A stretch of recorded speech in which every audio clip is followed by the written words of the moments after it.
നമസ്കാരം. 75ാമത് republic ദിനാഘോഷങ്ങളുടെ നിറവിലാണ് India. വികസിത ഭാരത് എന്ന പ്രമേയത്തിന്റെ അടിസ്ഥാനത്തിലാണ് ഇത്തവണത്തെ റിപ്പബ്ലിക് ദിനാഘോഷങ്ങൾ. നാരീശക്തിയുടെ വിളംബരം കൂടിയാണ് ഇത്തവണത്തെ പരേഡ് എന്നതും പ്രസക്തം.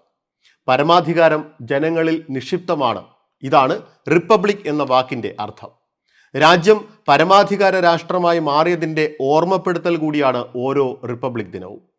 സൈനിക ശക്തി വിളിച്ചോതുന്ന പരേഡിന് ദില്ലിയിലെ കർത്തവ്യപഥ് അല്പസമയത്തിനകം സാക്ഷ്യം വഹിക്കും. ഫ്രഞ്ച് പ്രസിഡന്റ് ഇമ്മാനുവൽ മാക്രോണാണ് ഇത്തവണത്തെ മുഖ്യ അതിഥിയായി പങ്കെടുക്കുന്നത്. ഫ്രാൻസിൽ നിന്നുള്ള 90 അംഗ സൈന്യവും 30 അംഗ ബാൻഡ് സംഘവും പരേഡിൽ പങ്കെടുക്കും. 13,000 വിശിഷ്ട അതിഥികൾക്കാണ് റിപ്പബ്ലിക് ദിനം പരേഡ് കാണാൻ ക്ഷണം ലഭിച്ചിട്ടുള്ളത്. റിപ്പബ്ലിക് ദിനാഘോഷം കണക്കിലെടുത്ത് രാജ്യതലസ്ഥാനത്ത് കനത്ത സുരക്ഷയാണ് ഏർപ്പെടുത്തിയിരിക്കുന്നത്.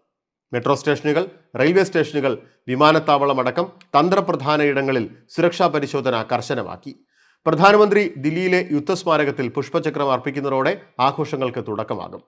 കർത്തവ്യപഥിൽ രാഷ്ട്രപതി ദ്രൗപദി മുർമു ദേശീയ പതാക ഉയർത്തും. തുടർന്ന് വിവിധ സൈനിക വിഭാഗങ്ങളുടെ ശക്തി വിളിച്ചോതി പരേഡ് നടക്കും. പിന്നാലെ സംസ്ഥാനങ്ങളുടെ ടാബ്ലോകളും മാർച്ച് പാസ്റ്റും നടക്കും. റിപ്പബ്ലിക് ദിനത്തോടനുബന്ധിച്ച് ഇന്നലെ പത്മ സൈനിക പുരസ്കാരങ്ങൾ പ്രഖ്യാപിച്ചിരുന്നു. സംസ്ഥാനത്തും റിപ്പബ്ലിക് ദിനാഘോഷങ്ങളുടെ ഭാഗമായി പതാക ഉയർത്തും.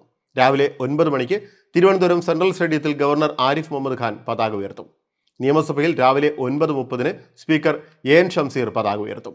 റിപ്പബ്ലിക് ദിനത്തോടനുബന്ധിച്ച് രാജ്ഭവനിൽ ഗവർണർ ഒരുക്കുന്ന അറ്റ് ഹോം വിരുന്ന് ഇന്ന് നടക്കും. വൈകിട്ട് 6 മണിക്കാണ് വിരുന്ന്.